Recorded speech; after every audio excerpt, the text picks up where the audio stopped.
Let's go to the message of the Lord, and I entitled our devotion, How to Fulfill the Will of God. Ating pong ipinagpe-pray, Lord, let your will be done. Actually, this is the very prayer of our Lord Jesus Christ. No? Let your will be done. Isulat nga po ninyo dyan, Lord, let your will be done. So para mangyari po't maganap, ma-fulfill ang kalooban ng Diyos sa buhay po natin, we must know the will of God. Alam nyo, dito po sa mundo na ating kinalalagyan ay pasama ng pasama, palala ng palala ang sitwasyon. Kahit na patalino ng patalino ang mga tao, padami ng padami yung pong mga naiimbento na so-called pampalakas o yung pong pampasigla o pampahaba ng buhay, no? Lalong naiksi ang buhay. Lalong mas maraming sakit na mga na lumalabas at nararanasan ng mga tao, no? At pasama ng pasama ang mundo kinalalagyan natin. Kaya sabi po dito sa Ephesians chapter 5 verse 15 to 17, see that you walk carefully. You walk carefully, living life with honor, living life with purpose and courage, shunning those who tolerate and enable evil, not as the unwise, but as wise. In other words, sinasabi po dito sa Ephesians chapter 5 verse 15 that you see that you walk carefully, not as the unwise, but as wise. Tayo po ay lumakad, mabuhay, sa ating kapanahunan na merong katalinuhan. Verse 16, making the very most of your time on earth, recognizing and taking advantage of its opportunity and using it with wisdom and diligence because the days are filled with evil. See? The days are filled with evil. So redeeming the time. The word redeeming the time is making the very most of your time, recognizing and taking advantage of its opportunity, using it with wisdom, merong karunungan. Verse 17, do not be foolish and thoughtless, and understand firmly, no? Understand and firmly grasp what the will of the Lord is. Okay. Dito po sa binasa po natin, mga kapatid, nais po ng Panginoon na tayo po ay mamuhay na merong pag-iingat sa mundong ating kinalalagyan. Mamuhay na merong karunungan, hindi katulad ng mga unwise. At lahat ng oportunidad, every time, as we stay here on earth, kung gaano pa kahaba ang iyong ilalagi dito sa mundong ito ay maging oportunidad natin na mamuhay ng tama at ma-fulfill ang kalooban ng Diyos. So do not be foolish and thoughtless. Understand and firmly grasp what the will of the Lord is. So, ano po ang gagawin natin? How to fulfill the will of God? Number 1, understand His plan for our lives. Ano bang plano ng Diyos? Not your plan, but the plan of God in your life. Ang dami nating mga plano sa buhay po natin, pero hindi natin inaalam minsan ano bang plano ng Diyos sa buhay natin. Minsan puro na lang tayo ang nagpaplano, magulang mo ang nagpaplano, ikaw ang nagpaplano, asawa mo nagpaplano, yung anak mo nagpaplano, para sa buhay mo. But you know what? You must understand the very plan of God of your life. You must know first and foremost, Lord, what is your plan in my life? Knowing what God has envisioned for our lives saves us from wandering aimlessly. Hindi po tayo trial and error lang, kundi meron po tayong tama at tiyak na direksyon kapag ating pong inalam ano ang plano ng Diyos sa buhay natin. God wants us to understand His plan for our lives. not just to wonder or guess what it could be. Listen to this. This is a very familiar verse. But you need to understand that there's only two master dito po sa mundong ito. Darkness and light. The devil and Jesus. Death and life. Hindi pwedeng wala ka sa dalawang ito. Kung wala ka sa buhay, nasa kamatayan ka. Kung wala ka sa liwanag, nasa kadiliman ka. Kaya, understand God's plan. If you're gonna go in your own plan, kapatid, you might be wandering or you might be in a wrong way. And this is very powerful words that everyone should be reminded.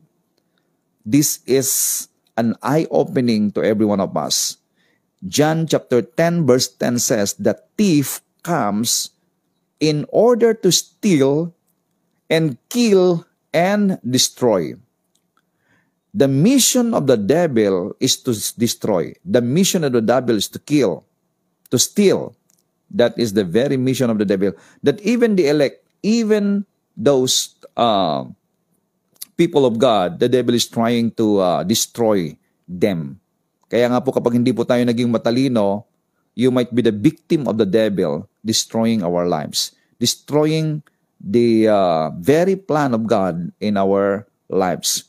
Kasi kailangan po natin magkaroon ng intentional, purposefully submitting ourselves to the Lord. The devil hates you, my friend. The devil hates people. Why? Because God loves people. Dahil mahal na mahal ng Diyos ang sangkatauhan, ang diablo po'y inis na inis. At gagawin niyang lahat para sirain ang buhay ng tao. And that is the very mission of the devil. Kaya, if you are not in the plan of God, if you are not in the purpose of God, if you are not in the will of God, my friend, the devil is destroying you. The devil is destroying a person na wala sa kalooban ng Panginoon.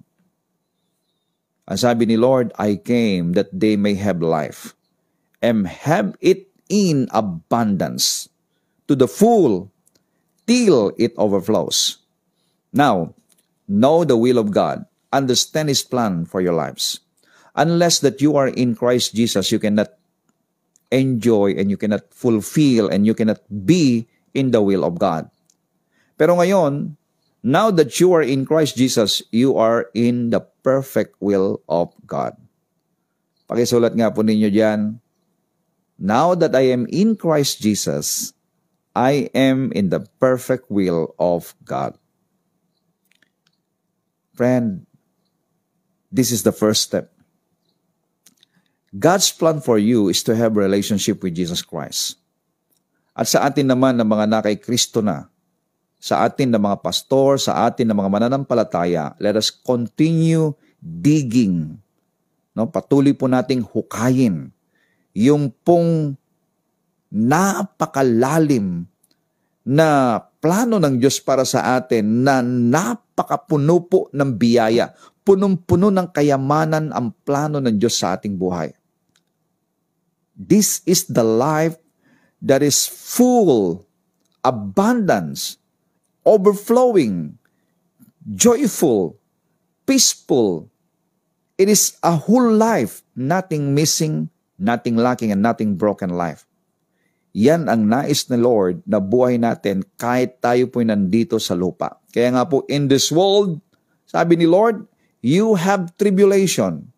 But in me, the Lord says, you have peace. Kapatid, ang kapayapaan ay wala sa mundo. Ang kapayapaan ay na kay Kristo. Kaya po yung pong mga tao na kay Kristo, kahit sila'y nasa mundo, they can experience a peaceful life, a heaven life here on earth. Becoming more mindful of God and His plans involves letting Him change us from the inside out.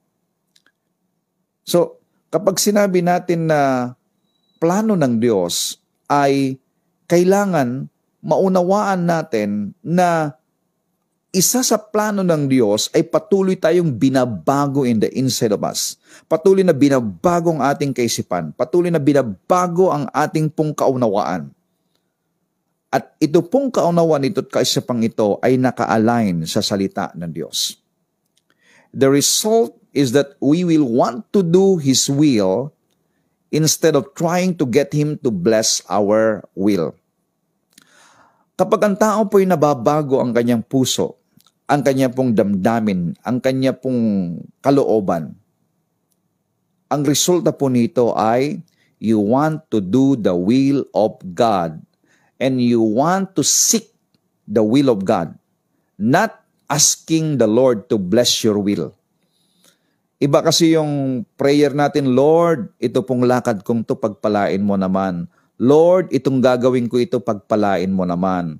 Lord, ito pong plano ko pong ito, pagpalain mo naman. Kapatid, that's not the will of God. The will of God is this: know His will and know that God bless His will in your life. Kaya ang prayer natin ganito, Lord, what is your will for me? Lord, is this your will? Alam niyo ba kung bakit naging matagumpay po ang buhay po ni David? Sa lahat ng kanyang laban, sa lahat ng kanyang pakikipagdigma sa buhay. At kung bakit niya na-conquer ang mga lupaing ipinangako ng Diyos sa kanya at sa kanila, ay lagi niyang isinasangguni sa Diyos. Isinasangguni mo yung mga lakad mo, kapatid, sa Panginoon. Sa lahat. Relasyon. Yung mga kabataan diyan. Is this your will, Lord? Siya na ba? Siya na ba? Siya na ba, Lord? Siya na ba? Oh, yun ang speaking in tongue mo dapat. Siya na ba? Siya na ba? Siya na ba, Lord? So, you need to ask Him, hindi po yung damdamin lang. Lord, ito ba yung hakbang na dapat kong gawin? Know the will of God and allow the Lord to bless you with His will. Pakisulat mo ninyo dyan, mga kapatid, Lord, bless me with your will, with your perfect will. So, know the will of God. Understand His plan for your lives. And the very plan of God for your lives is this: you are in Christ Jesus. Ganito lang naman kasimple yan, mga kapatid. Kapag ang isang bagay na gagawin mo ay napapalayo ka sa Diyos, kapag isang bagay na gagawin mo ay nawawala yung pag-ibig mo sa Panginoon, nawawala yung passion mo para abutin ang maraming kaluluwa, nawawala, nagugulo yung pamilya mo, nagugulo yung buhay mo, nawawalan ka ng kapayapaan, ibig sabihin, that is outside God's plan in your life. That's just so simple. Kapag ang isang bagay na ginagawa mo yung walang kapayapaan ng Diyos, nagulo ang buhay mo, nasira ang pamilya mo, nasira ang buhay mo, kapatid, that is outside God's plan for you. Because God's plan for you is to have a life to the full, abundant life, a shalom life, nothing missing, nothing lacking life, a joyful life, full of peace life. That is the plan of God for your lives. Kaya lahat ng mga ginagawa ninyo, mga kabataan, makinig po kayo. Kung ang iyong ginagawa ngayon ay may dalang kalungkutan, kung ang iyong ginagawa ngayon ay may dalang kagulumihanan, kung ang iyong ginagawa ngayon ay instead na pumayapa ka at instead na lalo kang naging close kay Lord, pero hindi, ibig sabihin, that is outside God's plan for your life, outside the will of God in your life. But if what you're doing will cause you to love Him more, cause you to, lalo kang nag-aapoy sa paglilingkod, lalo kang nai-inlove at nagkakaroon ng passion na abutin ng maraming kaluluwa, meaning that is the will of God for your lives. Keep doing. Praise God. Place your life before God. Number 2, place your life before God. Ang ganda po yung basa po dito sa Romans chapter 12, verse 1 to 2. Dito po sa The Message Translation. Here's what I want you to do. Romans chapter 12. God helping you. What I want you to do, sabi po ni Pablo, God helping you. Tutulungan kayo ng Diyos. Take your everyday, ordinary life, your sleeping, your eating, going to work, and walking around life and place it before God as an offering. Wow! Maging sa pagtulog mo, sa pagkain mo, pagpasok mo sa trabaho, at lahat ng ginagawa mo sa buong araw mo, place it before God as an offering. Lord, I offer everything I do before you. Place your life before God. Embracing what God does for you is the best thing that you can do for Him. Ulitin ko, embracing what God does for you. Ibig sabihin, ang i-embrace mo yung ginawa niya sa'yo. Yung pag-ibig niya sa'yo. Yung ginawa ni Kristo nun sa krus ng Kalbaryo. Embracing what God does for you is the best thing that you can do for Him. Hindi yung ikaw ay nagsasakripisyo para sa Diyos, na para tanggapin ka, para pagpalain ka. Now, embrace what the Lord has done for you. Don't become so well adjusted to your culture that you fit into it without even thinking. Huwag po tayong umayon sa kultura ng mundo. Huwag tayong makipagpaligsahan sa mundo, mga kapatid. Instead, fix your attention on God. Isulat nga po ninyo yung pangalan ninyo dyan o pangalan ng kakilala ninyo. And then, idugtong ninyo, fix your attention on God. Walter, fix your attention on God. You better write your name so that you are talking to yourself. Friend, you will be changed from the inside out. Readily recognize what He wants from you and quickly respond to it. Wow, I love this message version ng Romans chapter 12, verse 1 and 2. Recognize what God wants from you and quickly respond to it. Ito pong mensaheng ito ay nakasentro sa gusto ng Diyos, sa will ng Diyos, hindi sa will natin. Iba po yung, Lord, this is my will, please bless me. No.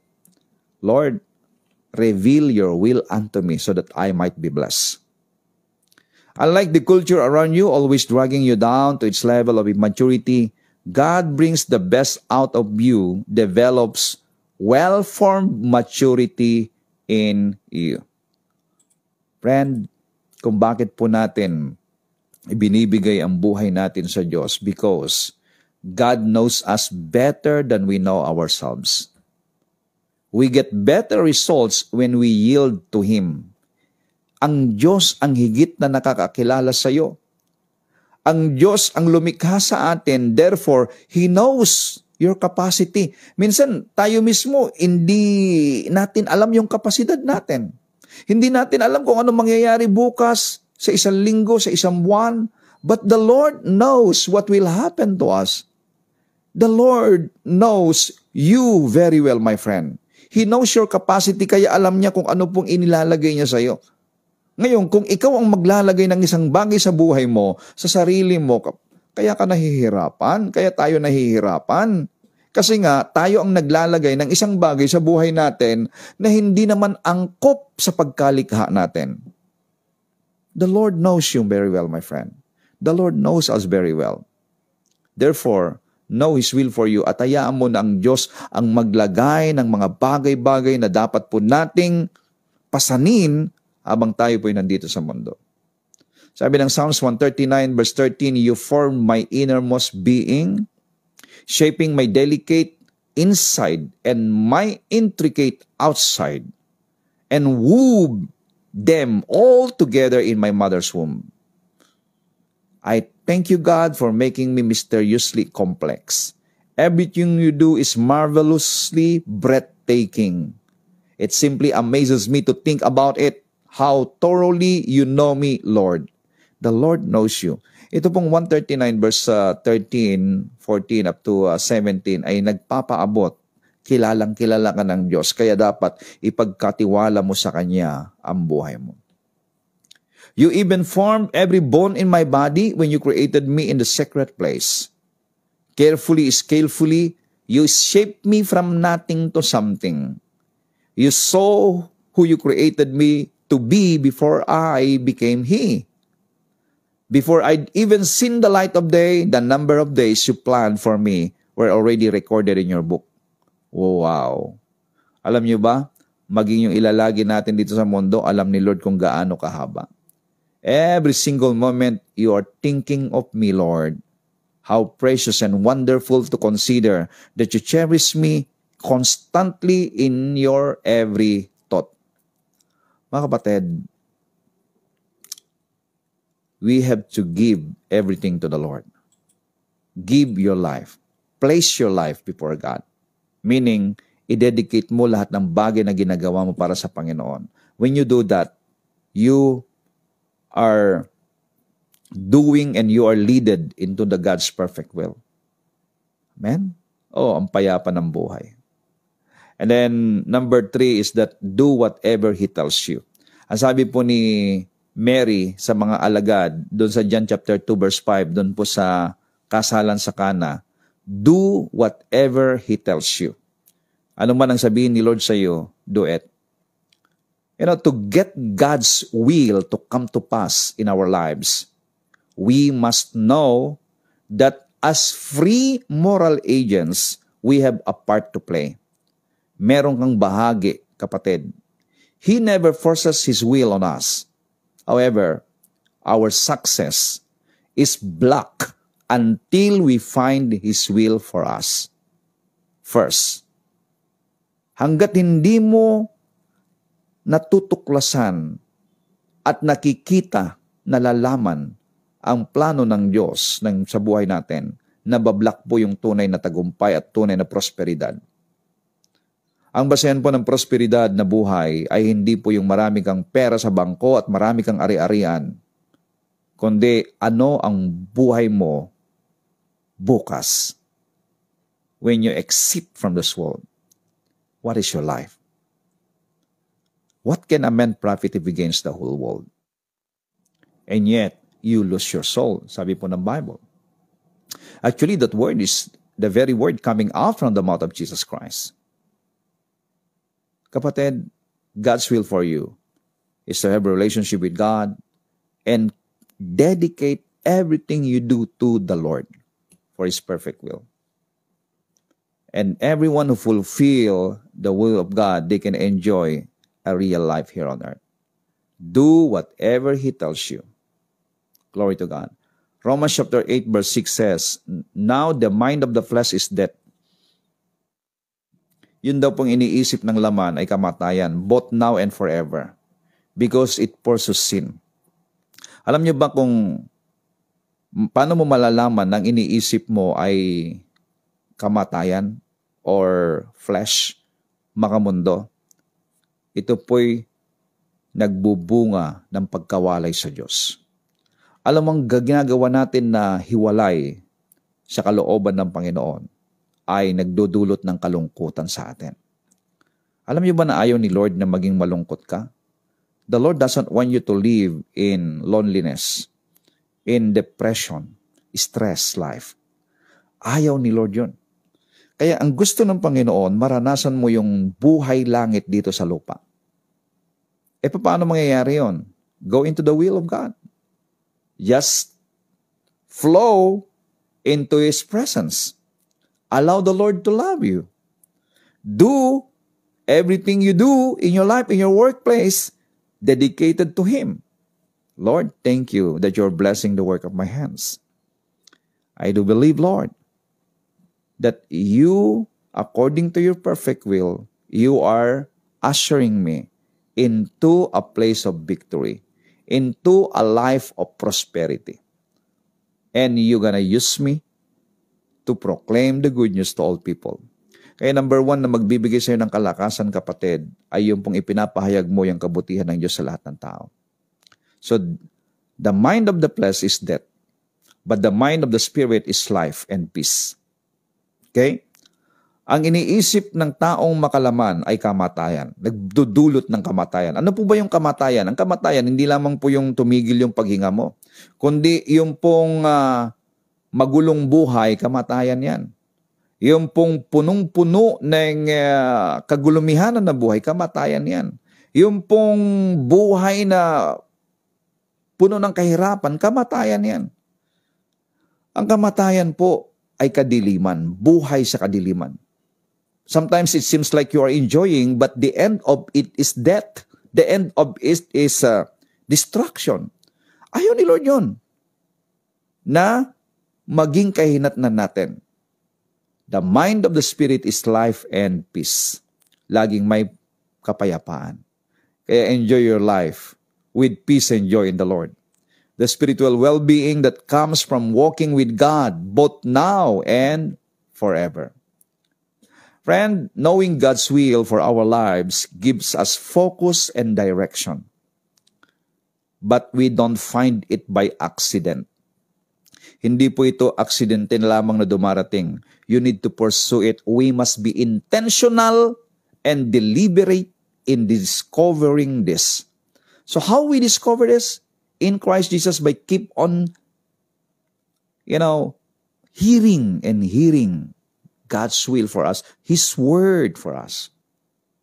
Making a commitment in our hearts to do this allows Him to begin specifically guiding and directing us.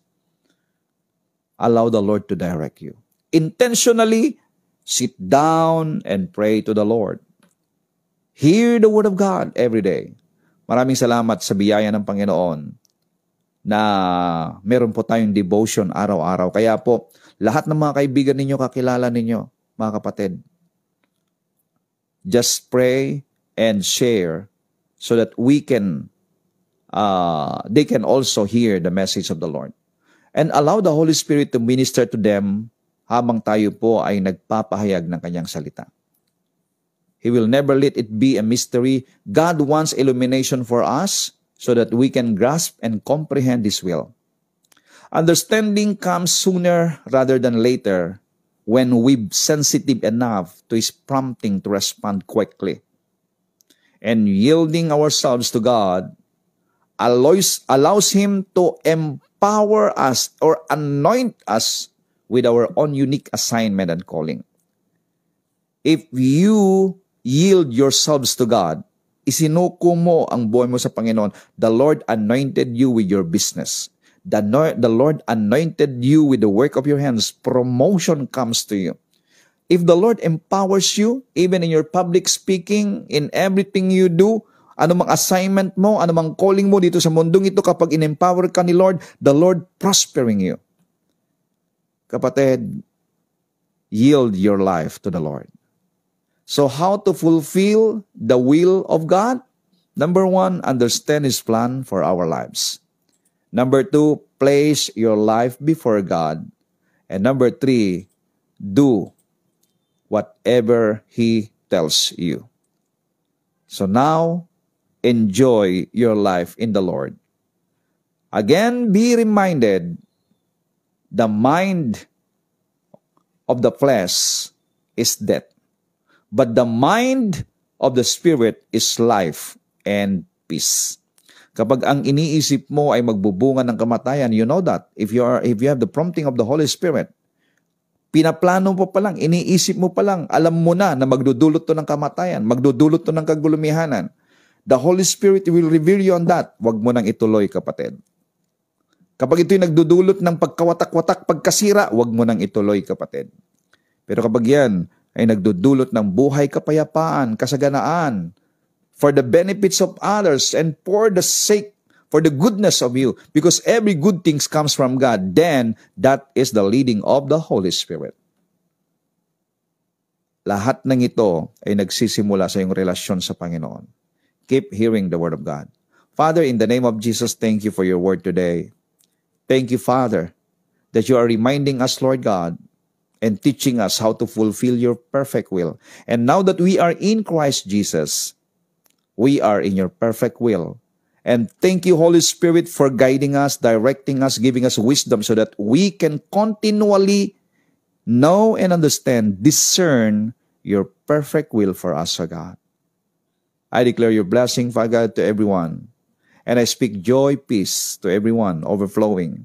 Your peace and your joy, Lord God, ang siyang magbibigay sa amin ng kalakasan sa bawat araw na aming pagtatrabaho at sa lahat ng desisyon namin ay alinsunod sa iyong perpektong kalooban. Ama, salamat po. In Jesus' name, I declare, Amen and Amen.